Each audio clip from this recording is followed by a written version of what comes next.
In the medieval mind, the greatest threat wasn't something you could touch. It was something you could only feel. They believed the very air was a carrier of unseen influences, silent spirits that drifted through open windows and gathered in the cold, dark corners of the room. Look closely at the hanging bundles and the vessels of water. They weren't just decorations.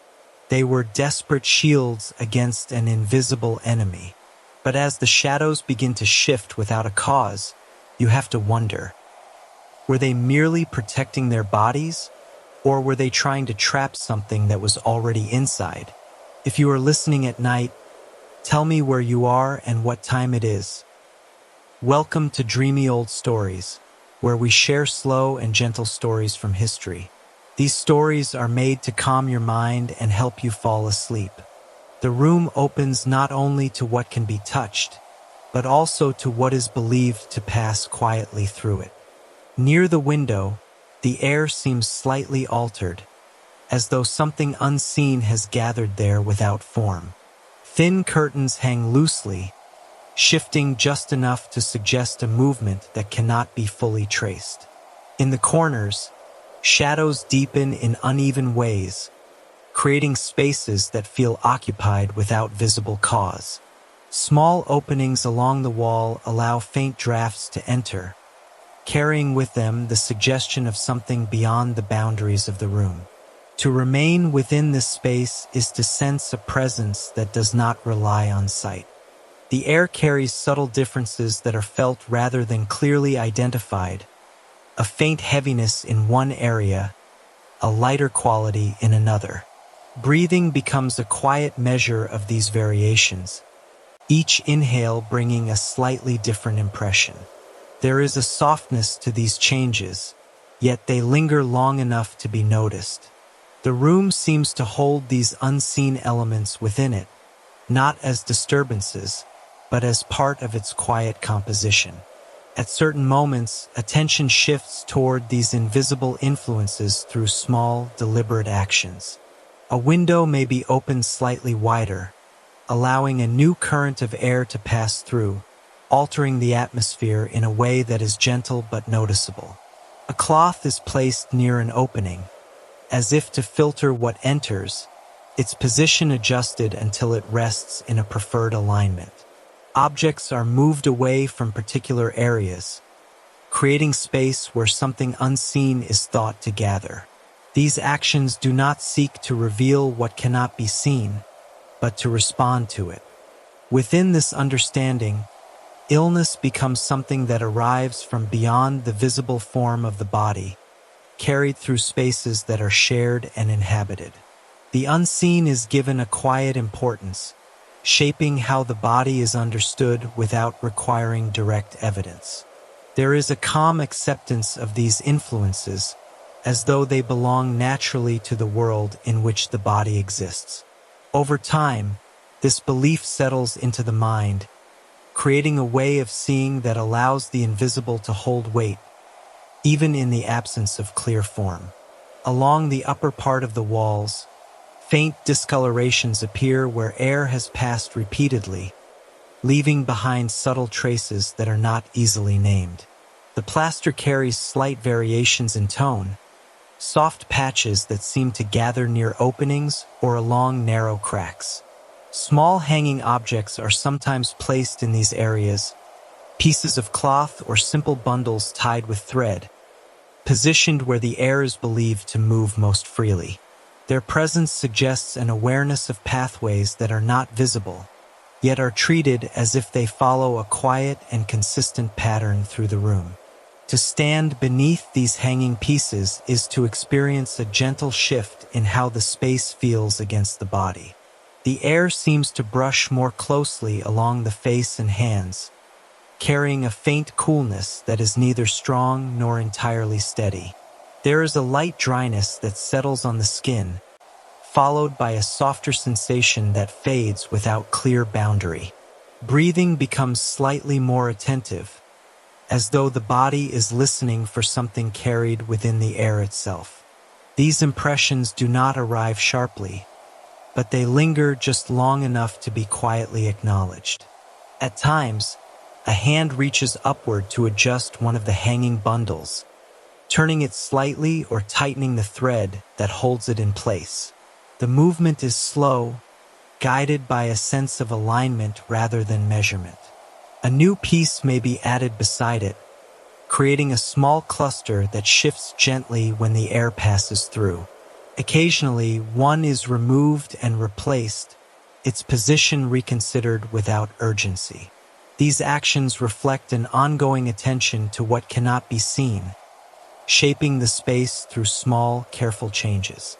Within this arrangement, the idea of unseen influence becomes something that can be guided, even if it cannot be directly understood. The placement of these objects suggests a quiet dialogue with the air, an attempt to respond to its presence without needing to define it.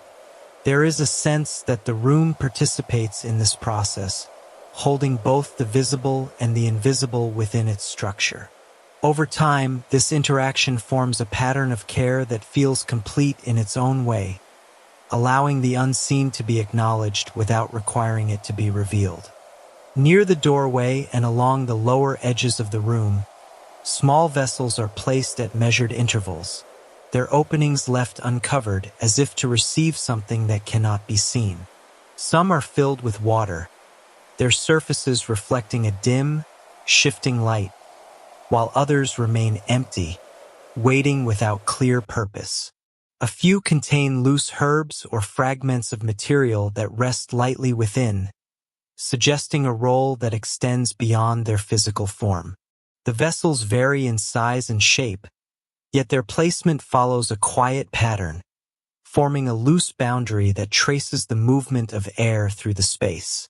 To remain near these vessels is to notice a subtle difference in the atmosphere that gathers around them.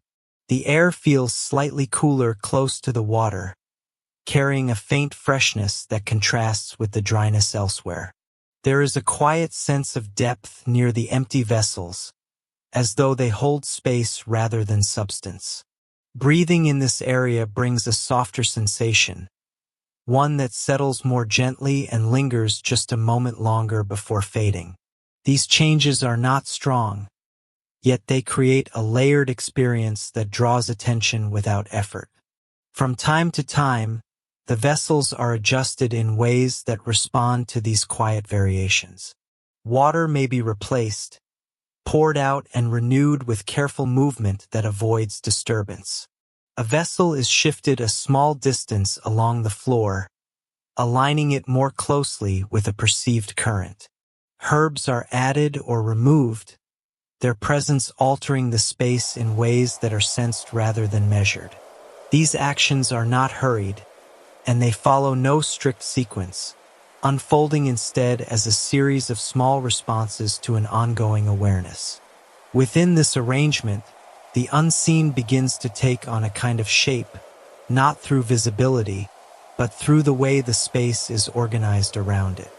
The vessels act as quiet markers, suggesting where influence gathers or passes, giving form to what cannot be directly observed.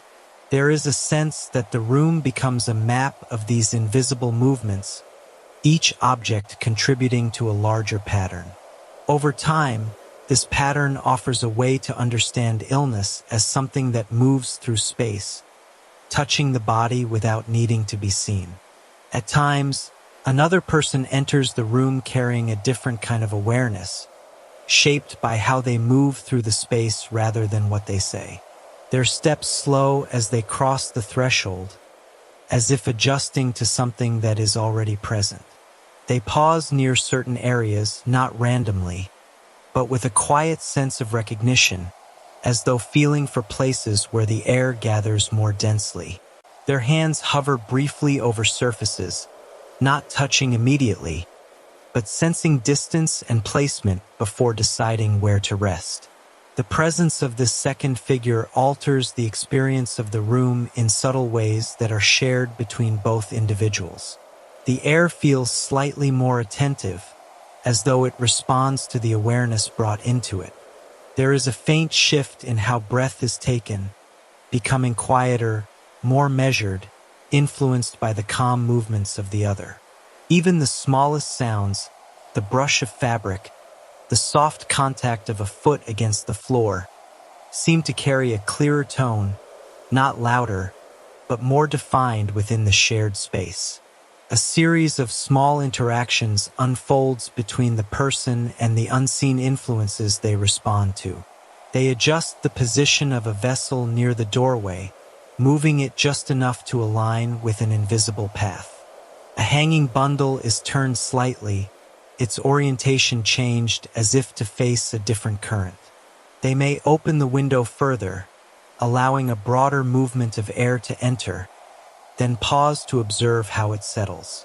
These actions are performed with care, each one guided by attention rather than instruction, forming a quiet dialogue between presence and response. Within this interaction, the unseen becomes something that can be engaged with not directly, but through the relationship between space and movement. The person does not seek to reveal what cannot be seen, but instead works alongside it, shaping the environment in ways that feel harmonious. There is a sense that understanding comes not from explanation, but from participation, from being within the space and responding to it with quiet awareness. Over time, this approach creates a feeling that the invisible is not separate, but part of the shared experience of the room. As time passes within the room, the presence of these unseen influences becomes tied to a quiet sense of timing that is felt rather than measured. Certain hours carry a different quality, suggested by the way light enters or how the air moves along the walls. In the early part of the day, the space feels more open, as if something has shifted during the night. Later, a faint heaviness may gather near the corners, changing how objects seem to relate to one another. These variations do not announce themselves clearly, yet they are noticed through repeated attention. The experience of these changes unfolds slowly, shaping awareness through subtle differences that accumulate over time. The air may feel slightly warmer or cooler without any clear source, and breathing adjusts to these shifts without conscious effort. There is a gentle sense of rhythm in how these variations appear, not regular enough to be predicted, but familiar enough to be recognized. The body responds quietly, sensing these differences as part of the environment rather than as something separate from it. Small actions begin to follow this sense of timing, reflecting an effort to align with what is perceived rather than what is certain. A window may be opened at one moment and left closed at another, guided by a feeling rather than a fixed rule. Objects are moved slightly, repositioned to meet the changing atmosphere of the room. A vessel may be emptied or refilled, its state adjusted in response to a quiet sense that something has shifted. These actions do not attempt to control the unseen, but to move in step with it. Within this passage of time, the unseen influences become part of a broader pattern that shapes how the room is understood. They are not fixed in one place, nor constant in their presence, but move in ways that are sensed through careful attention. There is a calm acceptance of this movement, as though it belongs to the natural flow of the environment. Over time, this understanding settles into a steady awareness, allowing the unseen to be felt as part of the changing rhythm that surrounds the body. As attention settles toward the later hours, the room begins to gather a different kind of quiet, one shaped by the fading presence of the day. The light withdraws from the walls, leaving softer shadows that blend more evenly across the surfaces. The vessels along the floor appear darker, their contents less visible, while the hanging bundles above shift gently in the reduced movement of air. The doorway stands slightly ajar, though what lies beyond is no longer clearly defined. Each object remains in place, yet the way they are perceived changes as the room moves toward a quieter state. The atmosphere carries a deeper tone now, one that settles more fully into the body without drawing sharp attention. Breathing feels slower, not by effort, but through a natural adjustment to the dimness that surrounds the space. The air seems to hold its qualities more closely, with fewer shifts passing through it. There is a softness in how the senses respond, as though the room invites a gentler awareness. Even the faintest sounds become more distant, blending into a quiet background that no longer calls for notice. A few final adjustments take place before the space is left to itself. The window is drawn inward, reducing the flow of air to a narrow passage. A vessel is moved slightly away from the doorway, its position altered in response to the changing conditions. One of the hanging bundles is lowered and set aside, replaced by another that carries a different weight and texture. These actions are not urgent, and they do not aim to settle anything completely, but to respond to the shifting presence that is felt within the room. In this closing phase, the unseen influences become something that is accepted without need for continued attention. Their presence does not disappear, but blends into the quiet of the evening, no longer requiring adjustment or response. There is a sense that the room has absorbed these influences into its deeper rhythm, allowing them to rest within the space alongside everything else. Over time, this quiet acceptance shapes how the unseen is understood, not as something separate or intrusive, but as part of the gentle continuity that surrounds the body and the world it inhabits. Beyond the narrow edges of the settlement, the land opens into fields and scattered woodland, where plants grow in uneven patterns shaped by soil and light rather than design. Low herbs spread close to the ground, their leaves small and layered, while taller stems rise above them, holding pale flowers that turn slightly toward the sun. In shaded areas, thicker roots remain hidden beneath the surface, their presence suggested only by the faint rise of the earth above them. The paths that move through this space are narrow and lightly marked, formed by repeated passage rather than clear intention. To walk through this landscape is to notice a quiet variety of scents that shift with each step. The air near the ground carries a soft bitterness from crushed leaves, while higher up there is a faint sweetness that drifts from open blossoms. The texture of the plants changes under the hand, some smooth and cool, others rough with fine edges that catch lightly against the skin. There is a gentle warmth where sunlight reaches, balanced by cooler pockets beneath the shade, creating a layered experience that unfolds without drawing attention to any single point. A figure moves slowly along one of the narrow paths, pausing at certain places without clear signal. The hand reaches downward, selecting a leaf or stem with care, then lifting it free with a motion that avoids disturbance to the surrounding growth. At times, the surface of the soil is pressed aside, revealing a root that is drawn out gradually, its shape emerging piece by piece. Each action follows a quiet rhythm, not hurried, but guided by familiarity with the land and its offerings. Within this process, the act of gathering becomes something that connects the person to the landscape in a subtle and continuous way. The plants are not taken at random, but chosen through a sense of recognition that does not rely on explanation. There is an understanding, held quietly, that each plant carries a meaning shaped by long use and shared belief. Over time, this connection deepens, allowing the land to be read not as a collection of separate elements, but as a space where knowledge is held in living forms. The collected plants are carried in a simple woven basket, its interior gradually filling with layers of gathered material. Leaves rest lightly on top of one another, their shapes overlapping in uneven patterns, while longer stems extend outward, shifting gently with each step. Some flowers are placed carefully along the edges, their petals kept intact, while roots lie deeper within, their surfaces still marked with traces of soil. The basket itself bends slightly under the weight, its fibers adjusting to the varied forms it holds, creating a quiet arrangement that reflects the path of collection. The experience of carrying these plants brings a different awareness, one shaped by the presence of what has been gathered.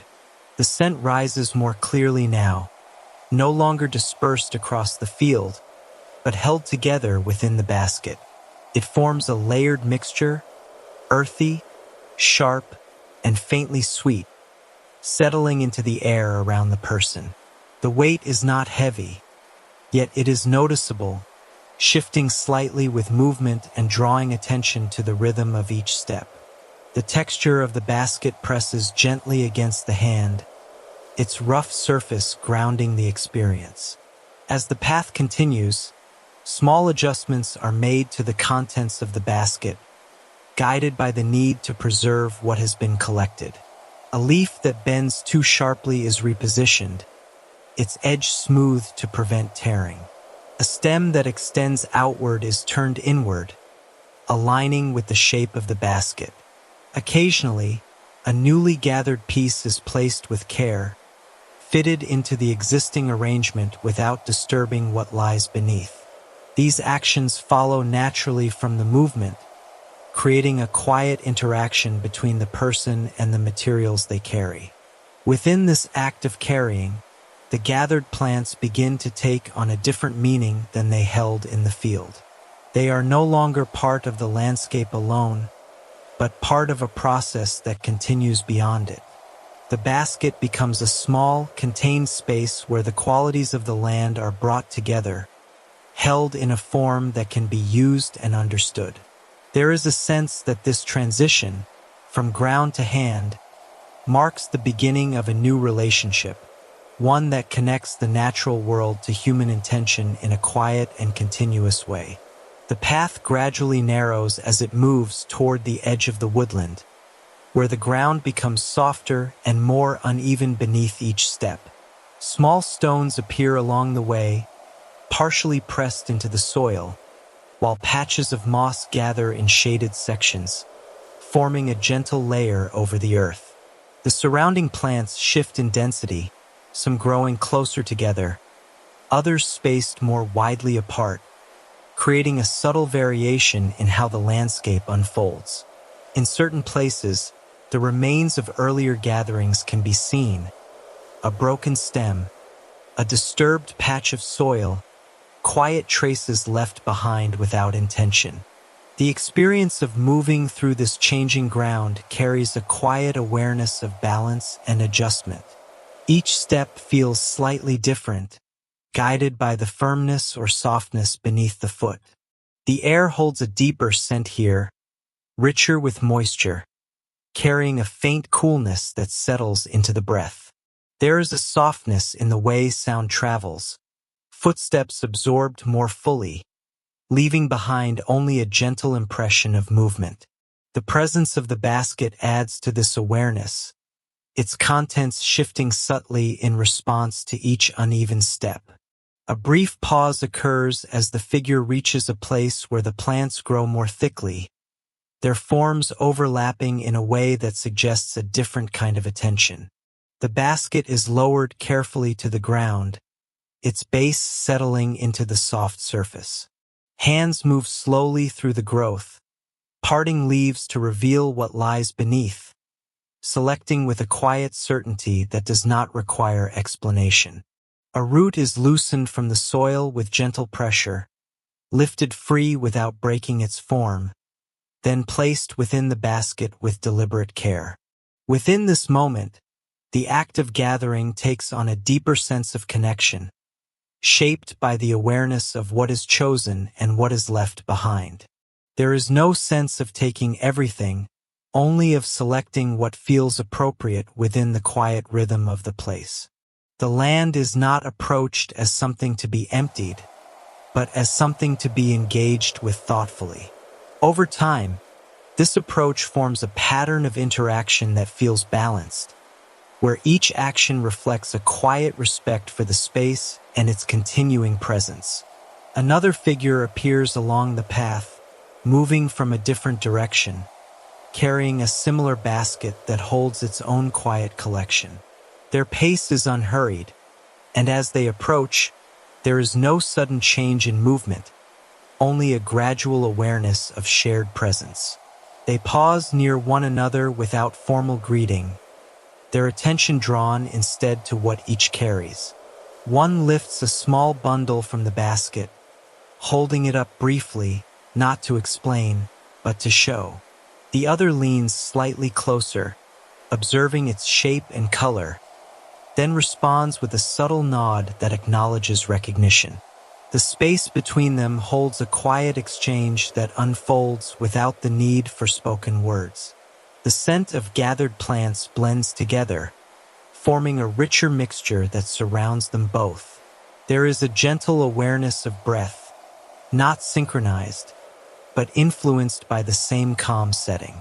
Even the smallest movements, the shifting of a foot, the adjustment of a basket, seem to carry a shared rhythm. The moment feels contained, shaped by the presence of both individuals and the materials they have gathered. A few small actions pass between them, each one simple yet meaningful within the quiet interaction. One may offer a stem, placing it lightly into the other's basket, where it settles among the existing contents. In return, a root is lifted and examined together, turned slowly to reveal its full shape before being returned. The baskets are adjusted, their contents briefly rearranged, not out of necessity, but as part of the shared attention. These gestures unfold without urgency, forming a connection that is felt rather than spoken.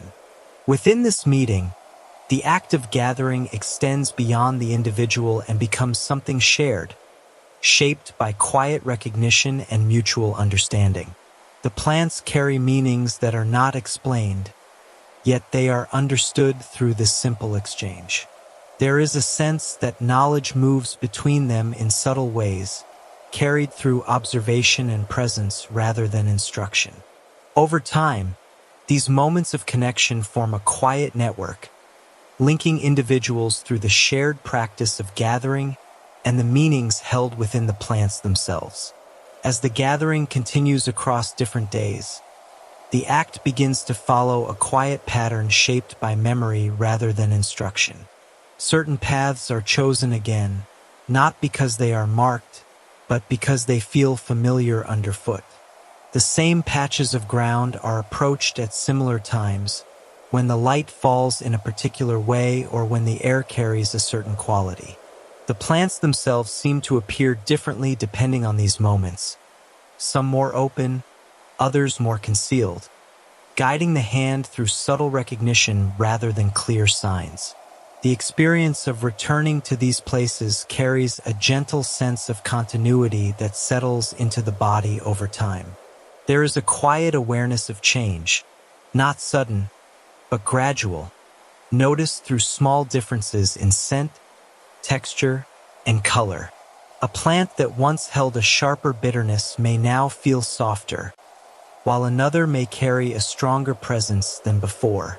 These shifts are not measured directly, yet they are sensed through repeated encounters, creating a deeper connection between the person and the land. Small adjustments in behavior begin to reflect this growing familiarity, shaping how the gathering unfolds. A hand may hesitate slightly before selecting a leaf, recalling how it appeared on a previous day. A root may be left in place, its time not yet felt as appropriate for removal. The basket is carried with a steadier awareness, its movement more aligned with the rhythm of walking and pausing. These actions do not follow fixed rules, but emerge naturally from the experience of returning and observing. Within this repetition, the act of gathering becomes less about the individual moment and more about the passage of time that surrounds it. Each visit adds a layer to the understanding of the plants, their growth, and their quiet transformations. There is a sense that knowledge develops slowly, not through sudden realization, but through the accumulation of small, consistent observations. Over time, this process forms a relationship with the land that feels continuous, where each gathering becomes part of a larger, unfolding pattern. As the day begins to lean toward its later hours, the path back from the fields carries a quieter tone, shaped by the gradual slowing of movement. The basket rests more steadily against the side, its contents settled into a layered arrangement that reflects the journey taken. The edges of the path become less distinct as light softens, blending the ground and the surrounding growth into a gentler contrast. The figure walks without haste, following a route that feels known not through markers, but through the quiet familiarity of distance and direction. The experience of returning unfolds through a softening of attention, where the senses no longer seek new details, but begin to settle into what has already been gathered. The scents within the basket feel warmer now, less sharp, as if they have blended through time and motion. The air carries a mild coolness that touches the skin without drawing focus. Each step feels more even, the ground less varied, allowing the body to move with a steady rhythm that requires little adjustment. The presence of the land lingers, though it no longer calls for close observation. A few final actions accompany this return, small gestures that reflect the closing of the gathering process. The basket is shifted slightly to ease its weight, its handle adjusted within the hand. A leaf that has moved out of place is tucked back among the others, preserving the arrangement formed earlier. The path widens as it nears the edge of the settlement, and the pace remains unchanged, guided by the same quiet rhythm that shaped the earlier movement through the fields. These actions do not mark an ending, but a gentle transition. Within this return, the meaning of what has been gathered begins to settle into a quieter awareness.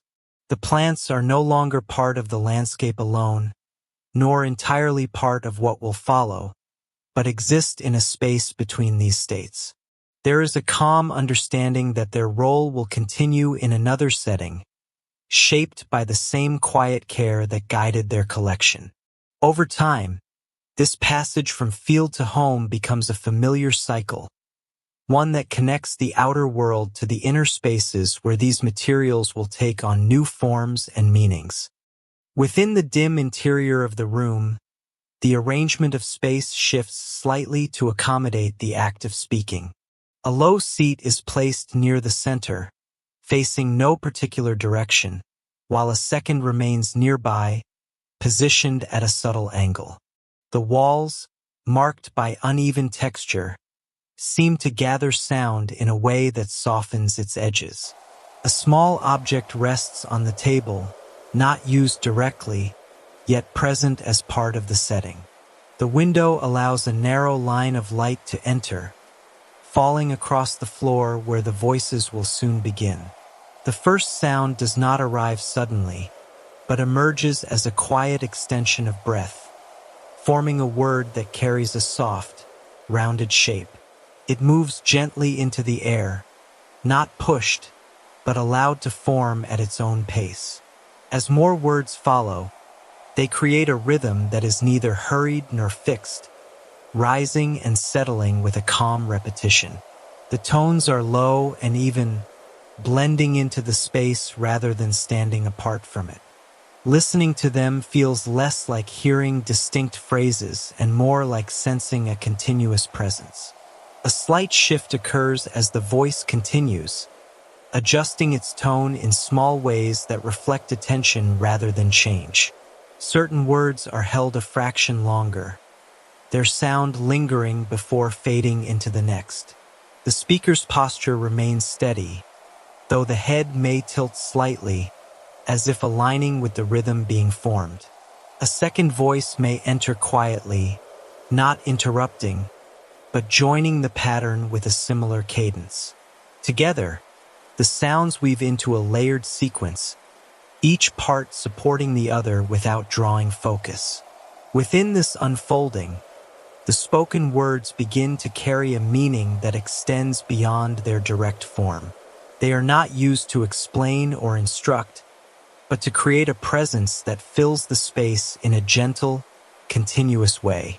There is a sense that the act of speaking itself holds significance, shaping the atmosphere through repetition and tone. Over time, the words seem to settle into the room, becoming part of its quiet structure, where their meaning is felt rather than clearly defined.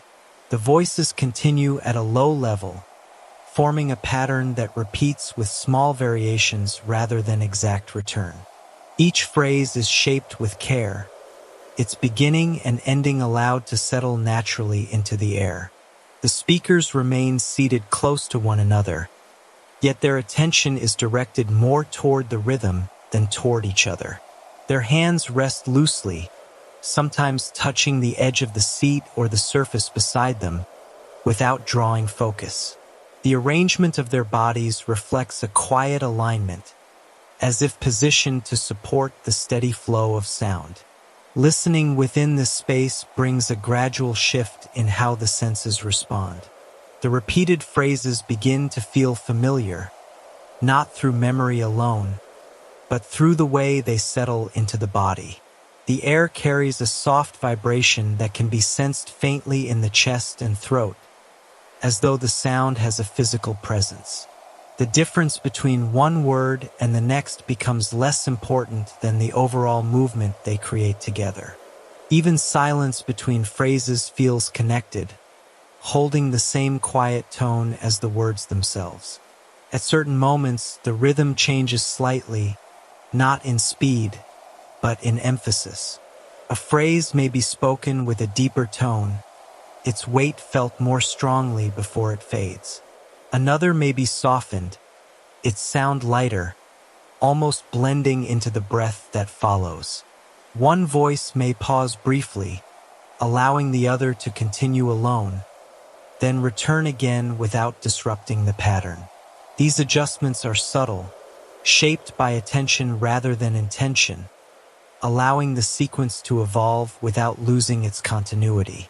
Within this repetition, the words begin to form a space of their own, separate from ordinary speech. They are no longer part of conversation, but part of a shared presence that fills the room gently. There is a quiet sense that meaning is carried not only in the words themselves, but in the way they are spoken and repeated. Over time, this practice shapes the atmosphere, allowing the sound to become something that is experienced rather than interpreted, settling into the awareness of those who remain within it. Near the edge of the room, a small surface holds a few objects that accompany the spoken rhythm without directly joining it. A simple cup rests there, filled partway with water that reflects the dim light in soft, shifting shapes. Beside it lies a folded cloth, its edges slightly uneven, as though adjusted many times. A narrow piece of wood, smooth from repeated handling, is placed within reach, not as a tool, but as something that marks the space quietly. These items remain arranged with care, forming a quiet presence alongside the voices. The experience of the sound begins to extend beyond hearing, settling into a wider awareness that includes the body and the surrounding space. The rhythm of the words seems to move through the air in gentle waves, touching surfaces and returning softly. There is a faint sense of vibration that lingers in the chest, not strong, but steady enough to be noticed over time. Breathing begins to follow the pattern of the speech, not forced into alignment, but gradually shaped by the repeated flow of sound. A subtle change occurs as one of the speakers reaches toward the small surface, lifting the cup and bringing it closer. The movement is slow, integrated into the rhythm without breaking it. A brief pause follows as the water is sipped, the sound of the voice softening, then resuming with the same steady cadence. The cup is returned to its place, adjusted slightly so that it sits more securely. The cloth is shifted a small distance, its position refined without drawing attention away from the ongoing pattern of words. Within this gentle interaction, the spoken rhythm begins to feel connected to everything within the room, not separate from it. The objects, the movements, and the sounds form a single quiet sequence that unfolds without clear division. There is a sense that the words do not belong only to the speakers, but to the space itself, carried through it and held within it. Over time, this connection deepens, allowing the act of speaking to become part of a broader experience, where sound and presence move together in a calm and continuous flow. A quiet exchange begins to take shape between the speakers, not through direct conversation, but through the way their voices align and respond to one another. One voice rises slightly, holding a phrase a moment longer, and the other follows with a softer tone that settles beneath it. Their attention shifts subtly, not through eye contact, but through the rhythm they share, adjusting to each other without visible signals.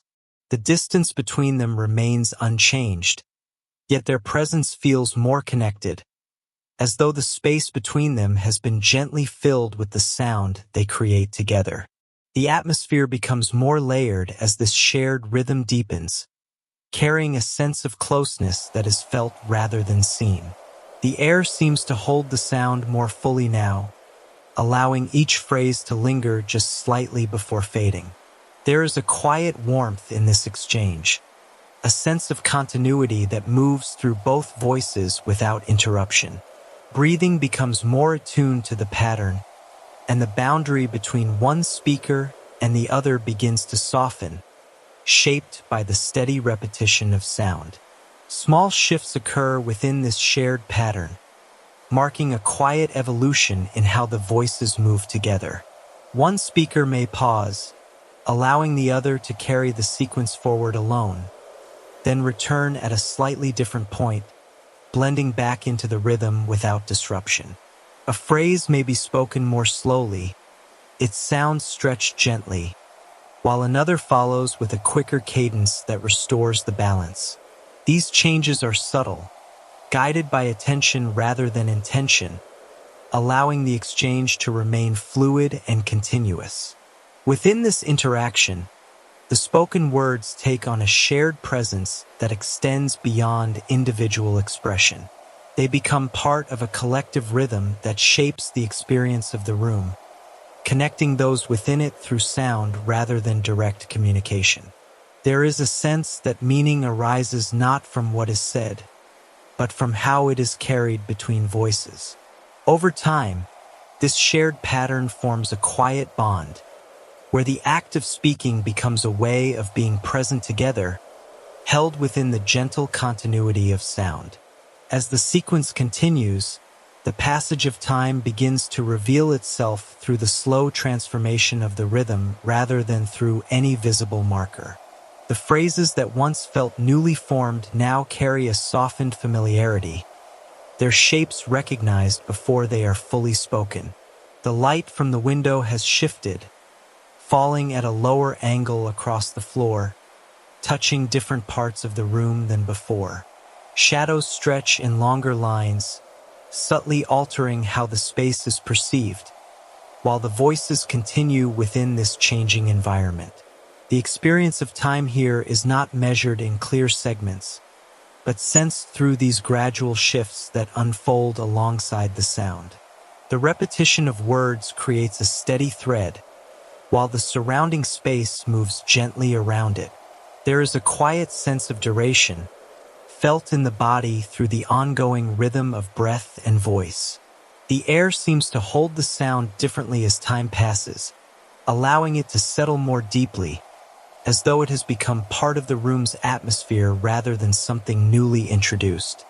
Small changes in the speaking pattern begin to reflect this passage, shaping the rhythm in ways that feel natural rather than planned. A phrase may be shortened, its ending allowed to fade more quickly, while another is extended, its sound lingering just a moment longer. One voice may soften slightly, allowing the other to become more present, then return again with a balanced tone. These adjustments unfold gradually, guided by the shared sense of timing that develops through repetition. Within this slow unfolding, the spoken words become closely tied to the experience of time itself. They mark its passage not through counting, but through continuity, creating a sense that time is moving within the rhythm rather than outside of it. There is a quiet acceptance of this flow, where each phrase contributes to a larger sequence that feels both ongoing and complete. Over time, this connection deepens, allowing the act of speaking to become a way of inhabiting time gently, without the need to define or measure it directly. As the rhythm begins to ease, the voices soften in a way that suggests a gentle approach toward closure rather than a clear ending. The phrases grow slightly shorter, their edges less defined, as if the sound itself is preparing to withdraw. The speakers remain in their places, though their posture shifts subtly, shoulders lowering, hands resting more fully against their surfaces. The light has dimmed further, and the outlines of objects in the room appear less distinct, blending softly into one another as the space moves toward a quieter state. The experience of this moment carries a calm release, where the steady pattern of sound no longer holds the same focus it once did. Breathing becomes more noticeable again, rising and falling without being shaped by the rhythm of words. The air feels lighter, as though it has absorbed the earlier presence of sound and is now allowing it to disperse. There is a faint echo that lingers, not as a clear repetition, but as a gentle memory of what has just passed through the space. A few final sounds emerge, each one separated by slightly longer pauses, creating a sense of spacing that was not present before. One voice may finish a phrase and remain silent, allowing the other to continue briefly before also coming to rest. The last words are spoken with the same care as the first, though their tone carries a quieter weight, as if they are being placed rather than released. The movement of the speakers slows, their attention no longer focused on maintaining the sequence. Within this closing, the spoken words settle into the room in a different way, no longer active, but held as a quiet presence that lingers after the sound has faded. There is a sense that something has been completed, though it is not marked by a clear boundary. The silence that follows is not empty, but shaped by what came before, carrying a softness that reflects the rhythm that has just passed. Over time, this quiet remains, allowing the space to hold the memory of sound without needing to repeat it.